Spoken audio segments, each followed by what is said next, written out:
আসসালামু আলাইকুম রহমতুল্লাহি বারাকাতুহু।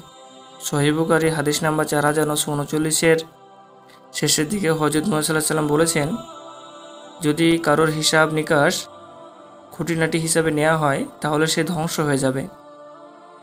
হিসাব নিকাশ মানে কিয়ামতের দিনে আল্লাহ সুবহানাহু ওয়া তাআলা যদি কারো হিসাব নিকাশ খুঁটিনাটিভাবে নেয় তাহলে সে ধ্বংস হয়ে যাবে। তার মানে কি, আল্লাহ সুবহানাহু ওয়া তাআলা আমাদের প্রত্যেকটা সূক্ষ্ম সূক্ষ্ম জিনিস আমাদেরকে বলবেন যে তোমরা পৃথিবীতে কি করেছো, একটাও জিনিস বাদ যাবে না।